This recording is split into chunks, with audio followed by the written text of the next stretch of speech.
못할 무슨 일이 있을까.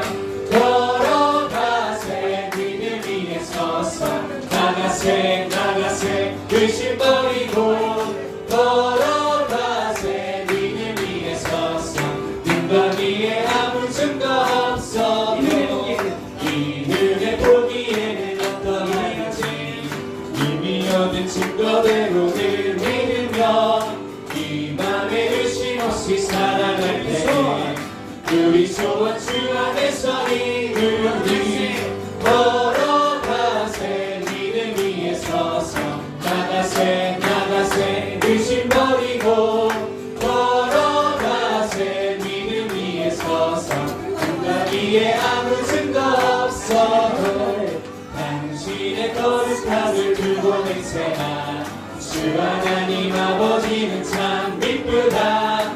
그 귀한 모든 약속 믿는 자에게 능치 못할 무슨 일이 있을까. 걸어가세 믿음 위에 서서 나가세 나가세 의심 버리고 걸어가세 믿음 위에 서서 눈과 위에 아무 증거 없어도 그 주 예수 의지하니 신이 그분이 일세 허락하심 받았으니 의심하주 없도다. 예수 믿는 것은 받은 증거만 도다. 예수 귀한 예수 믿음 더욱 주소서.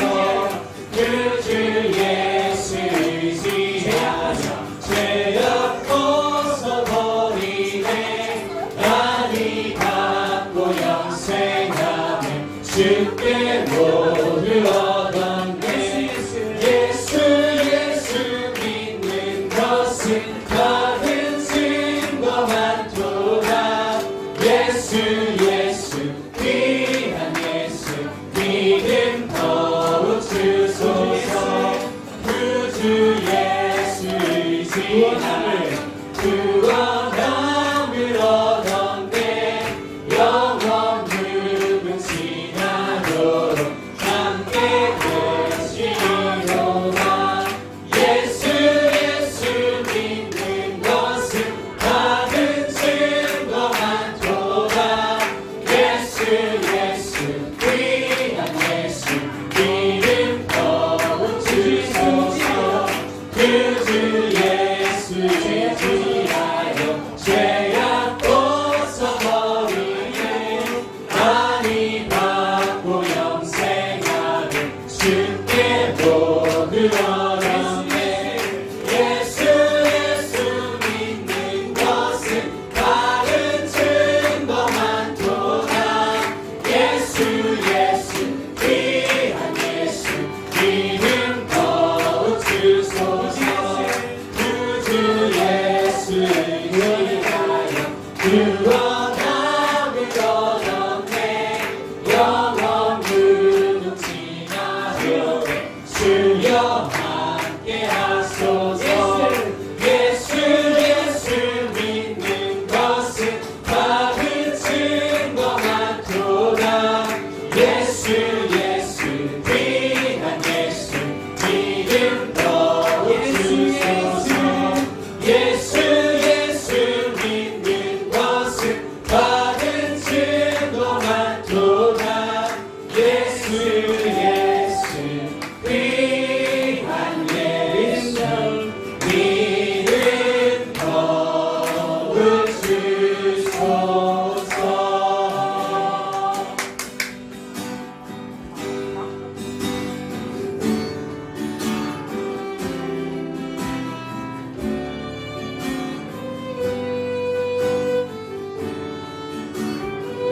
네, 기쁨 되시고 소원 되신 주님의 시간에 찬양하도록 하겠습니다.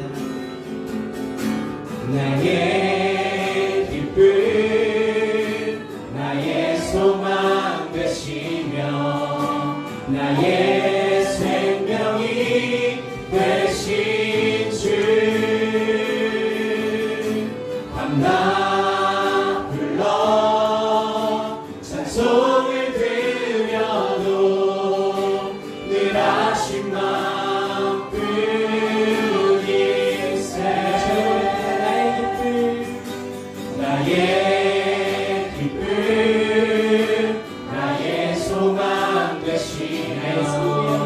나의 생명이 되신 주 밤낮 불러 찬송을 드려도 늘 하신 마음뿐일세 주 얼굴 한번 배운 적 없으나 주 눈빛 내게 깃들고 주 손 한 번 잡은 적 없으나 그 채운다는 느낌에 주 얼굴 한번 배운 적 없으나 그 눈빛 내게 깃들고 주 손 한 번 잡은 적 없으나 그 채운다는 느낌에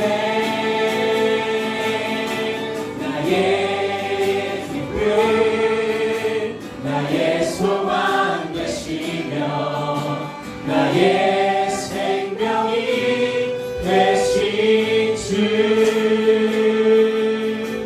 밤낮 불러 찬송을 드려도 늘 하신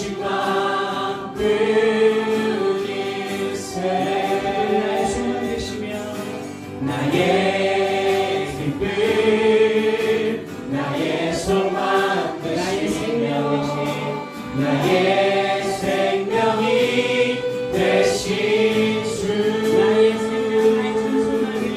나의 생명 나의 삶 소망은 오직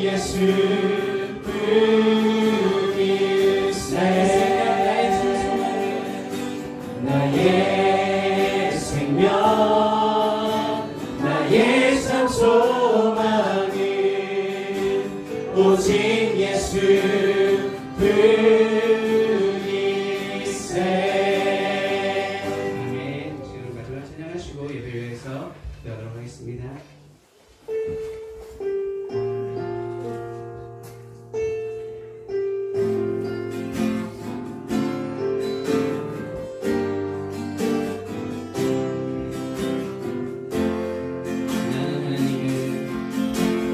나는 하나님을 예배하는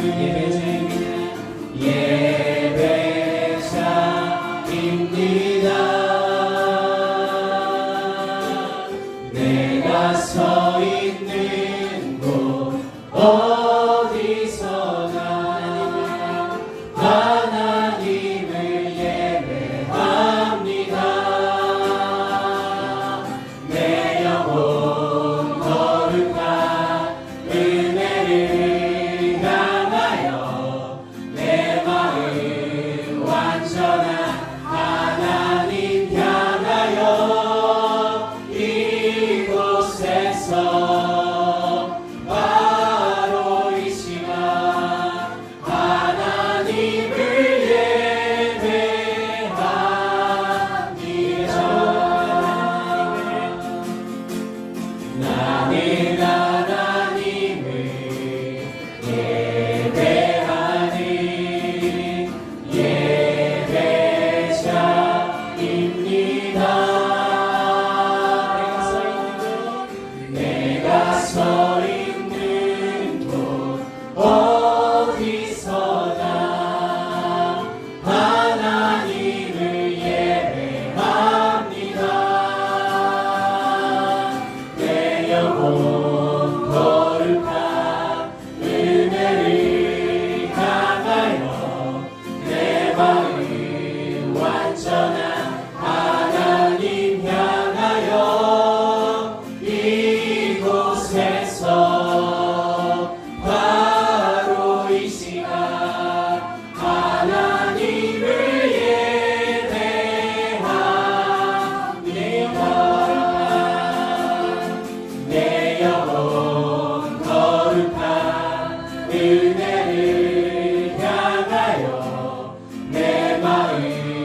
완전한 하나님 향하여 이곳에서 바로 이 시간 하나님을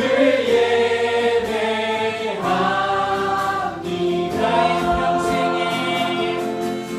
나의 평생에 단 한 가지 소원 주의 아름다우신 보며 사랑 노래하는 것 나의 왕 되신 주님의 얼굴 구하며 그 사랑 안에 머물러 사랑 노래합니다. 나의 평생에 단 한 가지 소원 주의 아름다우신 보며 사랑 노래하는 것 나의 왕 되신 주님의 얼굴 구하며 주 사랑 안에 머물러 사랑 노래합니다. 오늘 이 시간에 같이 마음을 모아서 기도하십시다. 신약 성경 316쪽입니다.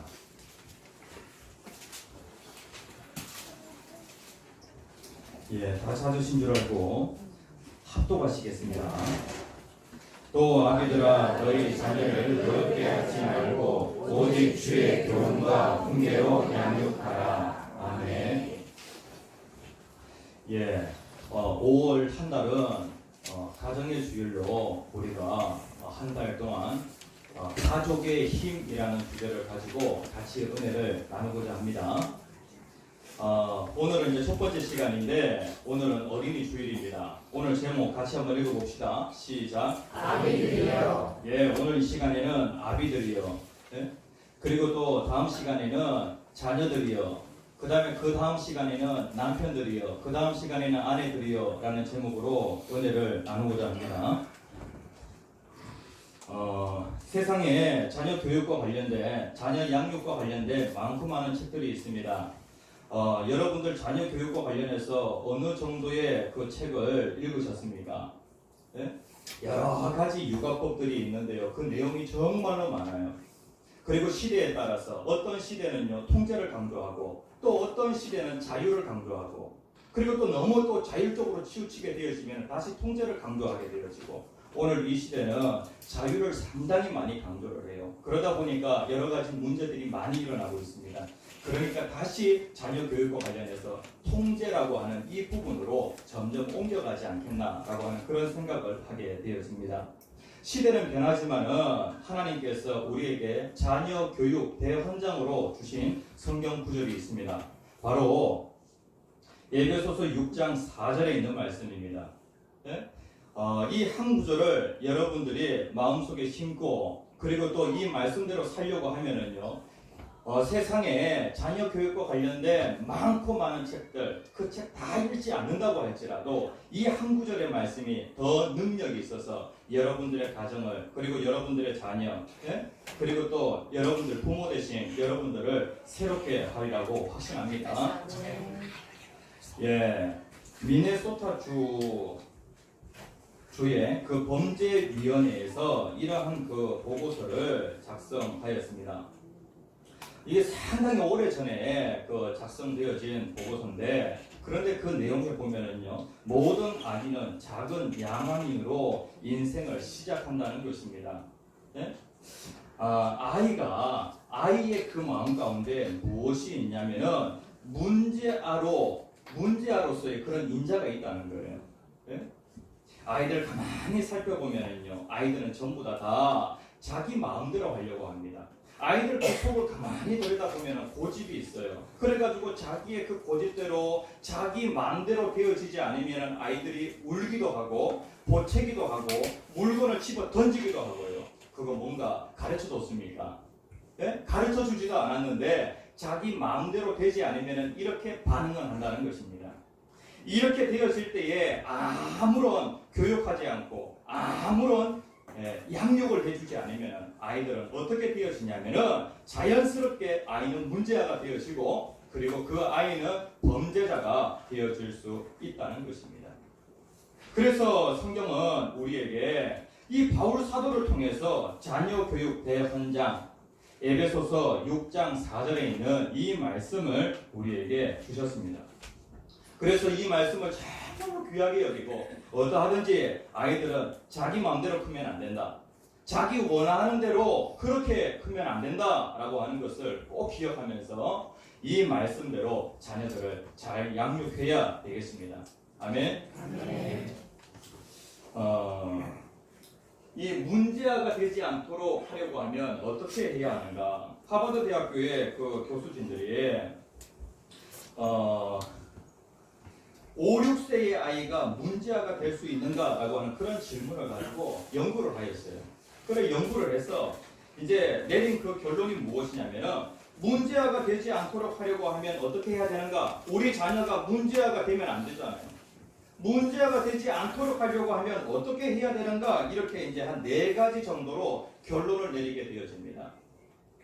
첫 번째 같이 한번 읽어봅시다. 시작. 아버지의 일관된 훈계. 예, 정말로 중요한 것은 무엇이냐면은 일관된 훈계라는 겁니다. 아버지의 일관된 훈계. 그러니까 뭔가 옳고 그른 거 관련하여서 기준이 분명해야 된다는 것이죠. 아버지가 가정의 가장으로서 옳고 그름에 대한 그 기준을 분명하게 제시해 주어야 되고 옳고 그른 거 관련해서는 그것이 자주 바뀌면 안 된다는 것입니다. 예? 아버지가 집안에 있는 가정과 아버지가 집안에 없는 가정 정말로 다릅니다. 아버지의 중요한 역할은 무엇이냐면 옳고 그른 거 관련하여 선과 악에 대한 명확한 기준을 아버지가 제시할 수 있어야 한다는 것입니다. 이렇게 되어지면 문제가 되지 않습니다. 그리고 아버지의 역할도 정말로 중요하지만 어머니의 역할도 정말 중요합니다. 어머니의 역할. 같이 한번 읽어봅시다. 시작. 어머니의 감독과 돌봄. 예, 어머니의 감독과 그리고 돌봄이라고 하는 것. 아이에게는 어머니의 따뜻한 그런 품이 있어야 한다는 것입니다. 예? 어머니의 따뜻한 품. 그 다음에 세 번째가 무엇이냐면 같이 한번 읽어봅시다. 시작. 부부의 서로 사랑. 예, 부부의 서로 사랑. 부부가 서로 사랑하는 모습을 아이들에게 계속해서 보여주어야 한다는 겁니다. 부부 사랑으로 자녀를 사랑해야 합니다. 하나님을 정말로 사랑하는 사람은요, 하나님께 사랑을 배워서 그 사랑으로 사람과 사람 사이의 그 관계에서 사랑할 수 있는 그런 사람으로 점점 자라가게 되었습니다. 사랑을 누구에게 배우면 가장 좋으냐면은 하나님께 배우면. 그리고 또 부부, 부부의 그 사랑 속에서 아이가 사랑을 배워가면은 정말 좋다는 것입니다. 그 다음에 네 번째 같이 한번 읽어봅시다. 시작. 가족의 함께 보내는 시간. 예, 이것이 정말로 중요합니다. 오늘날에 보면 가족 구성원들이 너무 바빠요. 아빠도 바쁘고 엄마도 바쁘고 그리고 또 아이들도 바쁘고 식구라고 하지만은 식구는요 밥을 함께 먹는 사람이 식구잖아요. 그런데 함께 밥 먹을 시간이 없어요. 예, 아빠 따로 먹고 엄마 따로 먹고 그 다음에 또 아이들 따로 먹고 식구라고 하지만은 식구가 아니죠. 가족이 함께하는 그런 시간을 가지게 되어지면 문제아가 만들어질 수 없다는 것입니다. 그래서 우리들의 교회 성도님들의 모든 가정 그리고 또 우리들의 교회 오늘 처음 나오신 모든 가족들의 그 가족에도 이러한 그 축복이 있기를 간절히 축원합니다. 네. 예, 오늘 말씀에 보면 오늘 말씀 제일 먼저 나오는 명령이 무엇이냐면은 아비들아라고 그렇게 말씀하고 있습니다. 아비들이여라고 그렇게 말씀하고 있는데 여기에서 이 아비는요 가정의 대표자가 누구냐면은 바로 가장 아버지이기 때문에 아비들이여라고 그렇게 말씀하고 있는데 성경이 아비들이여라고 그렇게 말씀하고 있다고 해서 아버지만 포함하고 있는 것은 아닙니다. 여기에 누구도 같이 포함이 되어 있냐면은 어머니들도 함께 포함되어 있습니다. 그러니까 다시 얘기한다면은 부모들이여라고 그렇게 바꿀 수 있습니다. 부모들이여. 예? 이 말씀대로 그대로 실천하여서 이 말씀대로 가정을 세워가게 되면은 가정이 정말로 건강하게 되어집니다. 이번 5월 한 달간 가정 행복 지수가 상승하기를 간절히 축복합니다. 네. 먼저 말씀하고 있는 것이 무엇이냐면은 먼저 소극적인 명령을 하고 있고 그 다음에 두 번째로 적극적인 명령을 하고 있습니다. 소극적인 명령이 무엇입니까? 너희 자녀를 노엽게 하지 말고 라고 그렇게 말씀을 하고 있습니다. 노엽게 하지 말고. 그러니까 다시 얘기하면은 자녀를 분노하게 하지 말라는 것입니다. 여러분들의 그 성장 과정에서 정말로 여러분들에게 많은 사랑을 쏟으신 그 부모님 생각할 때에 감사의 마음이 정말로 크죠. 그런데 한쪽에서는 어떠한 마음도 있냐면 그냥 섭섭한 마음도 있어요. 여러분들이 부모님에게 뭔가 분노했던 그러한 그 경험들이 있으실 것입니다. 부모가 부모를 생각할 때에 아직까지 그것이 자기에게 섭섭함으로 다가오는 그러한 것들이 있다는 것입니다. 그러니까 여러분들의 자녀를 양육하는 그 과정에서 자녀를 분노하게, 자녀를 노엽게 할 때가 있다는 것입니다. 그렇죠? 그러면 자녀가 언제 분노하게 되어지는가? 언제 분노하게 되어지는가? 자녀의 그 분노 원인과 관련하여서 여기에 보면 한 3가지 정도 나와요. 자녀는요 자기 마음대로 뭔가 되어지지 않는다고 분노하는 것이 아니에요. 매를 맞았다고 해가지고 분노하는 것이 아니에요. 한 대 매를 맞아도 시간이 지나면 그거 잊을 수 있어요. 그런데 자녀의 그 마음 가운데 이 분노라고 하는 것, 이러한 3가지로 인하여서 분노하게 되었으면 이것은 쉽게 잊어지지가 않는다는 것입니다. 첫 번째 뭡니까? 같이 한번 읽어봅시다. 시작. 부모의 과도한 기대. 자녀를 분노하게 하는 것이 무엇이냐면 바로 과도한 기대입니다. 내가 자녀를 정말로 사랑을 해요. 그런데 사랑의 표현을 하는데 어떻게 사랑의 표현을 하냐면은 욕망의 옷을 딱 입혀가지고 그리고 또 과도한 기대의 옷을 딱 입혀가지고 자녀를 사랑하는 경우가 정말로 많습니다. 내 입장에서는 사랑이라고 그렇게 얘기를 하죠. 그런데 그 사랑에 무엇이 입혀져 있냐면 욕망이라고 하는 것이 입혀져 있습니다. 이렇게 되어질 때에 자녀는 어떻게 되어지냐면 분노하게 되어집니다. 오늘날 많은 부모님들이 야 1등 해라 1등 그 다음에 또 명문대 가라 그 다음에 또 대기업에 가라 라고 그렇게 얘기를 합니다. 부모가 자녀의 그 수준을 잘 알고 있고 자녀의 실력을 잘 알고 있고 그리고 또 자녀의 재능을 다 알고 있어요. 하나님께서 모든 사람을 만드실 때에 하나님께서 각자 재능이 있도록 하나님 그렇게 만드셨습니다. 가지고 있는 재능들이 다 달라요. 그런데 나에게 없는 재능인데 이 부분에 있어서 부모님이 기대를 하는데 내 재능만큼 기대하는 것이 아니라 과도하게 기대하는 경우가 있다는 것입니다. 아이가 학교 다녀와서 이렇게 얘기합니다. 엄마 나 100점 맞았다. 100점 맞았다라고 그렇게 얘기를 합니다. 그러면 엄마가 뭐라고 얘기합니까? 너만 100점 맞았냐라고 그렇게 얘기합니다. 너만 100점 맞았냐? 네? 너희 반에서 100점 맞은 애가 누구냐라고 그렇게 물어봅니다. 저도 이렇게 할 때가 있어요. 이렇게 할 때가 있어요. 그리고 또 한 번 100점 맞으면은 한 번 100점 맞는 거 그거 그렇게 대단한 거 아니다.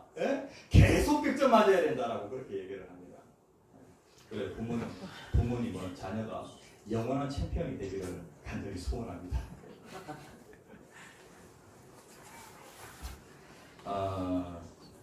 한 과목을 잘하게 되어지면은요, 한 과목만 잘해서는 안 됩니다. 모든 과목을 다 잘해야 됩니다. 한 목표를 이루면은 바로 그냥 다음 목표로 그냥 내몰아 버립니다. 다음 목표를 향해서 더 열심히 해야지. 예? 네가 여기서 100점 맞았다고 해가지고 여기에서 안주하면 안 돼. 라고 그렇게 얘기를 합니다. 그렇죠? 네. 이렇게 과도한 기대가 어떻게 되어지냐면 자녀를 분노하게 만든다는 것입니다. 어떤 한 아이가 부모의 기대에 부응하려고 대단히 노력합니다. 공부면 공부, 운동은 운동. 네? 그리고 외모면 외모. 부단히 노력을 해요. 그래가지고 부모의 기대에 부응하기 위하여서 그렇게 노력을 하는데 문제는 무엇이냐면은 부모는 내가 무엇을 아무리 잘해도 부모는 만족하지 않는다는 것입니다. 좀 칭찬해주고 또 격려해주고 그렇게 하면 얼마나 좋겠습니까? 이것 때문에 자녀가 분노하는 경우가 정말 많다는 것입니다.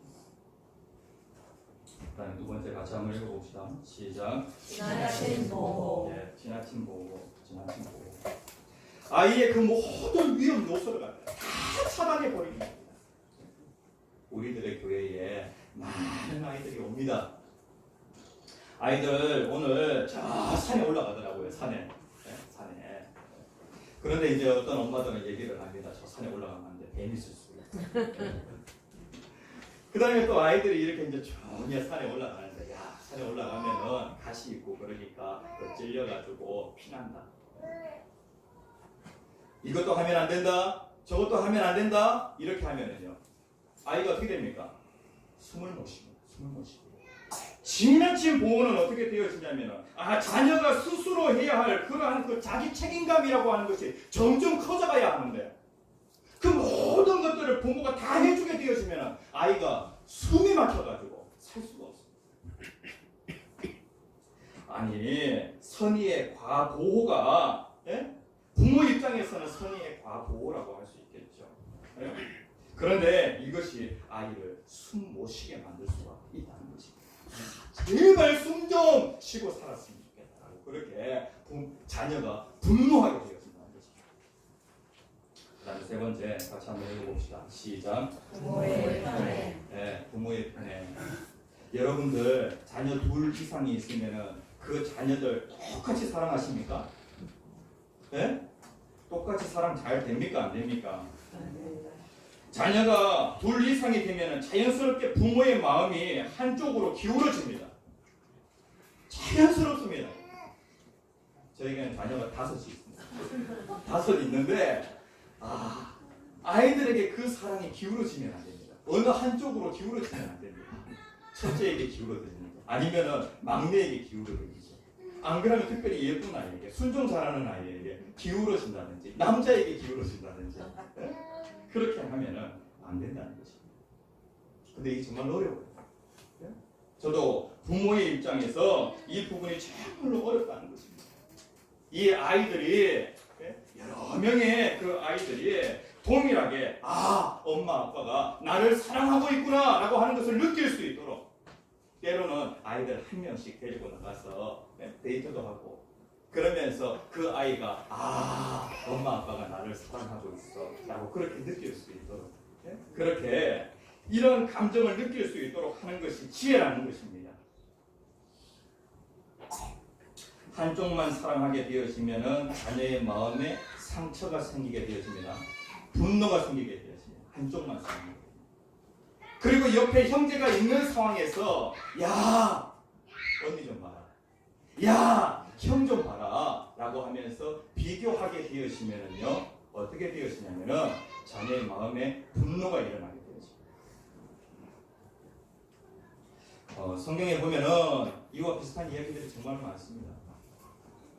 에서와 야곱, 에서와 야곱 있는데 이 편애로 인하여서 그 다음에 또 요셉의 그 형제들 또 편애로 인하여서 어떻게 되냐면은 싸우는데 어떻게 싸우냐면 지금까지도 싸워요. 지금까지 편애하면 안 됩니다. 자녀가 분노하는 것은 그 밖에도 부모가 싸울 때에 분노하게 되어집니다. 그리고 또 부모가 고함치게 되어질 때에 분노하게 되어지죠. 그리고 부모가 자기에게 창피를 주게 될 때에 그리고 뭔가를 강요하게 될 때에 그리고 조롱하게 될 때에, 자유를 너무 제한할 때에, 칭찬하지 않을 때에, 항상 잘못만 말할 때에, 과도한 징계를 하게 되었을 때, 성경에는 분명히 징계하라고 그렇게 말씀하고 있습니다. 징계 필요합니다. 그런데 징계를 할 때에 정말로 중요한 것은 무엇이냐면은 죄에 대한 그 무게만큼만 징계를 해야지, 그 무게 이상으로 과도하게 징계를 하게 되어지면은 분노하게 되어집니다. 아니, 도둑질이라고 하는 그 죄를 그 지은 사람에게 형량을 내리는데 사형이라고 하는 형량을 내리게 되어지면은요, 분노하게 되어지죠. 네? 죄의 무게보다도 더 많은 형량을 내리게 되어지면 분노하게 되어진다는 것입니다. 과도한 징계를 할 때에, 그리고 과도한 죄책감을 주게 되었을 때, 그 아이가 그 죄 지은 것으로 인해서 계속해서 죄책감으로 살아가도록, 네? 그렇게 해서는 안 된다는 거죠. 정말 어렵죠. 네, 하나님 지혜 주십시오. 지혜 주십시오. 나에게는 이렇게 여러 명의 아이들이 있습니다. 하나님, 내가 인간인지라 한쪽으로 사랑이 치우칠 때가 있습니다. 하나님, 거꾸로 사랑할 수 있도록 지혜 주시옵소서. 내가 아이들을 사랑하는데 아이들이 동일하게 사랑을 느낄 수 있도록 하나님 도와주시옵소서. 그렇게 기도하고 하나님의 도우심을 구해야 한다는 것입니다. 자녀 양육은 내 혼자 하는 것이 아니라 하나님과 함께 해야 합니다. 하나님과 함께.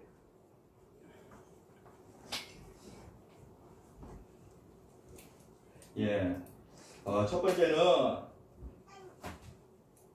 자녀를 노엽게 하지 말라. 이것은 소극적인 명령입니다. 그 다음에 적극적인 명령이 있습니다. 적극적인 명령. 그 다음에 뭐라고 적혀 있습니까? 오직 주의 교훈과 훈계로 양육하라 라고 그렇게 말씀하고 있습니다. 자녀를 양육하라. 자녀 노엽게 하지 말라. 그 다음에 자녀를 양육하는 데에 두 가지로 양육해라. 첫 번째는 무엇입니까? 주의 교훈으로 양육하라. 교훈이라고 할 때 이 교훈이라고 하는 말은요, 훈련과 훈계라고 하는 의미를 가지고 있어요.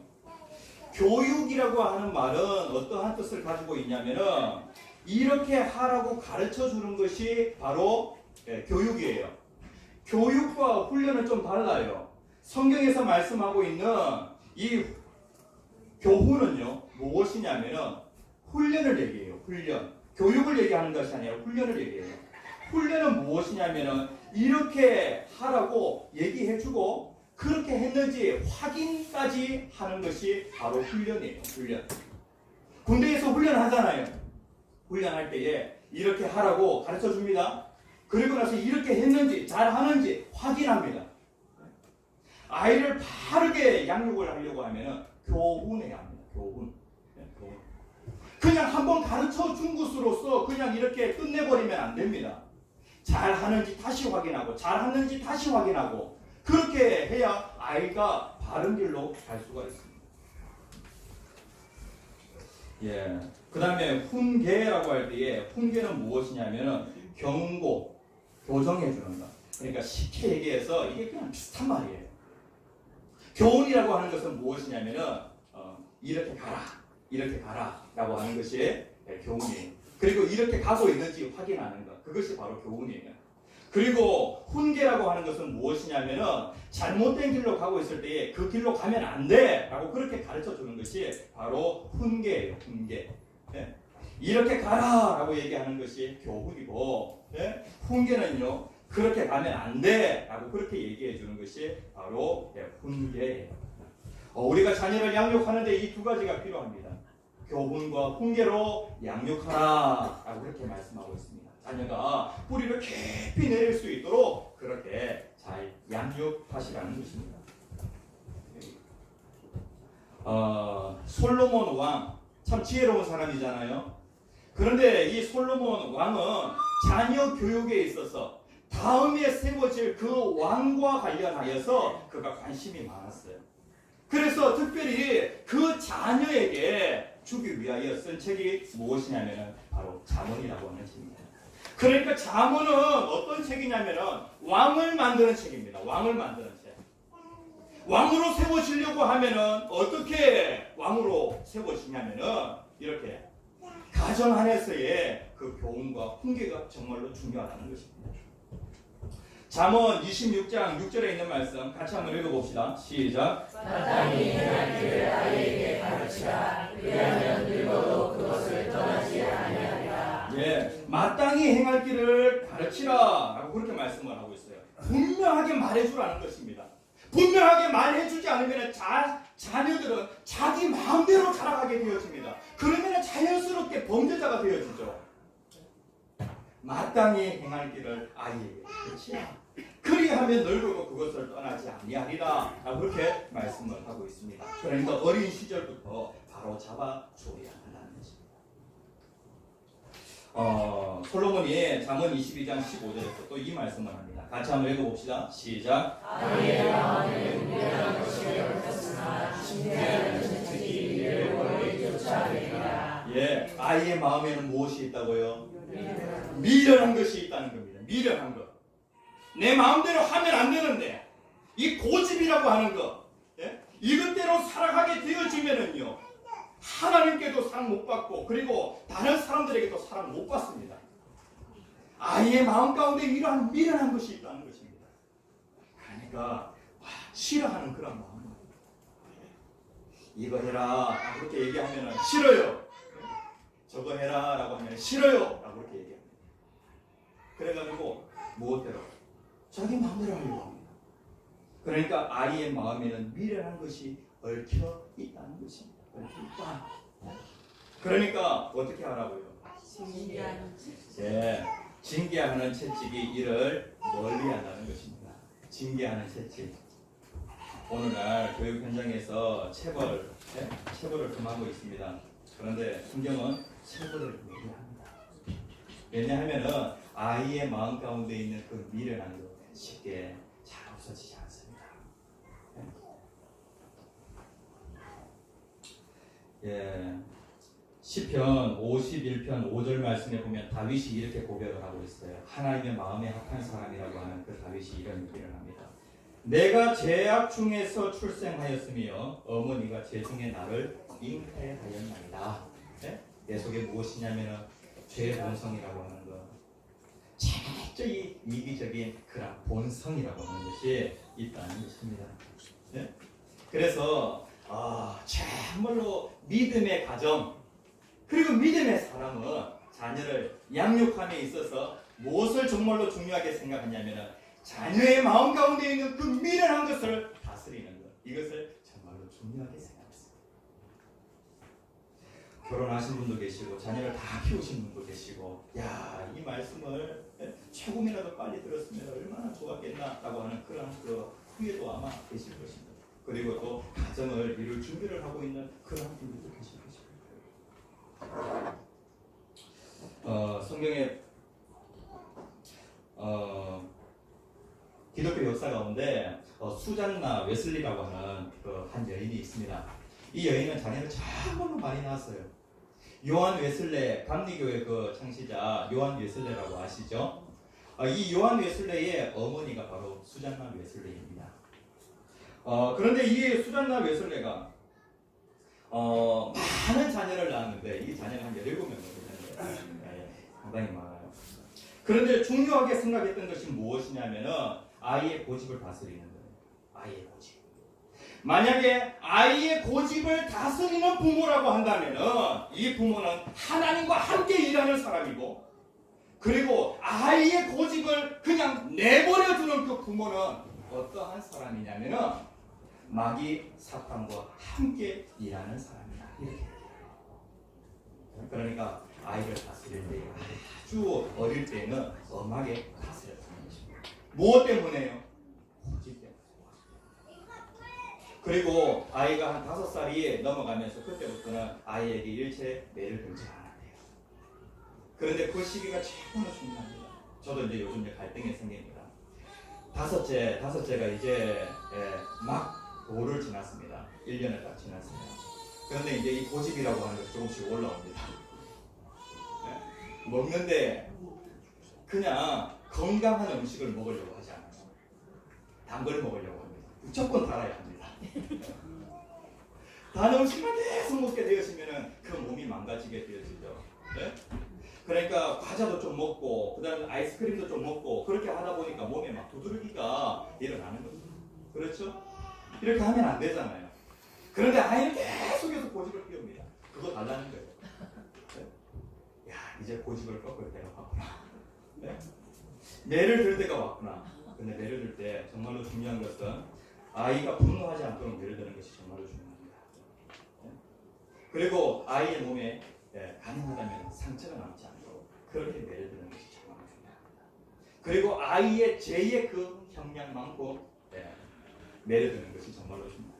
때로는 용서할 줄도 알고 때로는요 그것에 대해서 또 체벌할 줄도 알아야 합니다. 이게 정말 중요해요. 지혜가 필요하다는 것입니다. 기독교 역사 가운데 이 조나단 에드워드라고 하는 이 사람 대단한 가문입니다. 네? 대단한 가문이에요.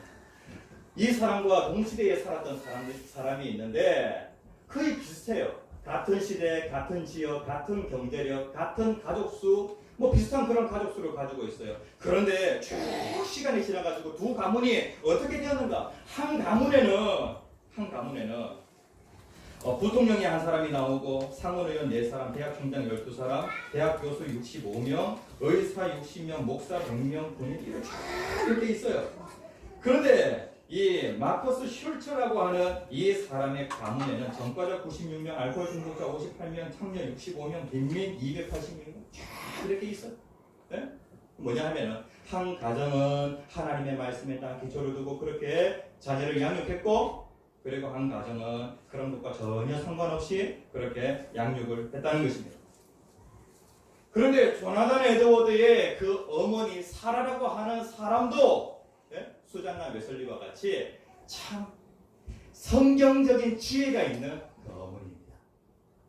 같이 한번 읽어볼까요? 시작. 자녀가 부모의 거리에 들면서 고집을 부리는 죄의 순간을 발견하면 자녀가 즐겁게 순복할 때까지 부드럽게 사랑으로 바로잡아 주어야 합니다. 예, 고집을 부리는 최초의 순간이 있습니다. 이 부분을 놓치면 안 됩니다. 고집을 부리는 최초의 순간. 이 부분에 아이의 그 고집을 다 잘 다스리게 되어지면 아이는요 내 마음대로 크는 것이 아니라 이제는 권위에 순종하면서 크게 되어집니다. 아이가 커가는 그런 과정에서 많고 많은 권위를 만나게 되어집니다. 최초로 만나는 그 권위, 부모라고 하는 권위, 그 다음에 또 선생님이라고 하는 그 권위, 목사님이라고 하는 그 권위, 나라의 통치자라고 하는 그런 권위, 사장이라고 하는 그런 권위에 순종할 줄 아는 그러한 사람으로 태어나는 것입니다. 이제 말씀을 정리하고자 합니다. 하나님께서는 우리들의 교회 모든 가정들이 행복한 가정이 되어지기를 간절히 소원하십니다. 세상에 많고 많은 책들이 있는데 그 책 다 읽을 수 없어요. 그러나 시대에 따라서 그 책의 내용들은 계속해서 바뀌게 되었습니다. 그러나 변하지 않는 것이 무엇이냐면은 자녀를 노엽게 하지 말라는 거예요. 자녀를 분노하게 하지 말라는 거예요. 하나님, 자녀를 분노하게 할 때가 많아요. 왜냐하면 내가 부족하기 때문에 하나님 도움을 구합니다. 하나님 지혜를 주십시오. 이렇게 자녀를 양육해야 되겠어요. 그 다음에 또 한 가지 교훈과 훈계로 양육하라. 이렇게 잘 양육하게 되어지면은 하나님께서 그 가문이 더욱더 번성하도록 하나님 그렇게 복을 내려주신다고 약속하셨습니다. 출애굽기 20장 6절에 있는 말씀, 나를 사랑하고 내 계명을 지키는 자에게는 천대까지 은혜를 베푸느니라. 우리들의 그 모든 가문이 이러한 가문 되어지기를 간절히 축복합니다. 함께 주여 세 번 크게 외치시고 기도하겠습니다. 주여